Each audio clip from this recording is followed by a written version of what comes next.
சென்னை புழல் அருகே ஆலய வளாகத்தில் வளர்க்கப்பட்ட மாடுகளை தனியார் மையத்திற்கு கொண்டு செல்வதற்கு எதிர்ப்பு தெரிவித்து நடந்த முற்றுகை போராட்டத்தில் பெண்கள் தீக்குளிக்க முயன்றதோடு குளத்தில் குதித்து தற்கொலைக்கு முற்பட்டதால் பரபரப்பு நிலவியது. அந்த காட்சிகளை நாம் பார்த்துக் கொண்டிருக்கிறோம்.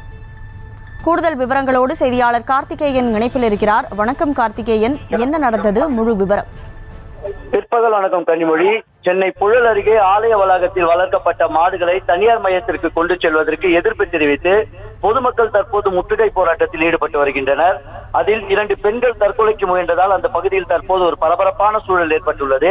சென்னை புழல் பகுதியில் அமைந்துள்ள பழமை வாய்ந்த சிவன் ஆலயத்தில் பல தலைமுறைகளாக வளர்த்து வரப்பட்ட மாடுகளை இந்து சமய அறநிலையத்துறையும் கோவில் நிர்வாகமும் ஒன்றாக இணைந்து லாரிகள் மூலம் தனியார் காப்பகத்திற்கு ஏற்றிச் செல்ல முற்பட்டதால் அங்கு பரபரப்பு ஏற்பட்டது. சென்னை புழல் பகுதியில் பழமை வாய்ந்த சிவன் ஆலயம் ஒன்று அமைந்துள்ளது. இவ்வாலயத்தில் 3 தலைமுறைகளாக அப்பகுதியில் உள்ள வசந்தா என்பவர் பசுமாடுகளை பராமரித்து வருகிறார். இந்த நிலையில் நேற்று மதியம் இந்து சமய அறநிலைத்துறையும் கோவில் நிர்வாகமும் இணைந்து இங்கு வளர்க்கப்படும் மாடுகளை பராமரிக்க முடியவில்லை என கூறி தனியார் மையத்திற்கு லாரிகள் மூலம் ஏற்ற முற்பட்டுள்ளனர்.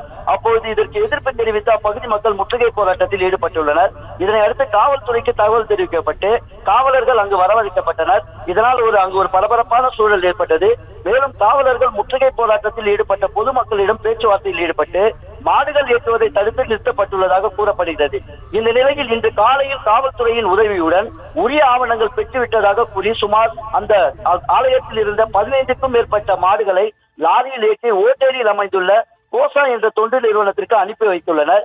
இதனை கண்டித்து அப்பகுதி மக்கள் வாகனத்தை வழிமறித்து முற்றுகை போராட்டத்தில் ஈடுபட்டனர். மேலும் வாகனத்தில் மாடுகளை ஏற்றிச் செல்லும் பொழுது மாடுகளை பராமரித்து வந்த வசந்தா என்பவருடைய மகள் சுகுணா என்பவர் கோவில் குளத்தில் திடீரென குதித்து தற்கொலைக்கு முற்பட்டார்.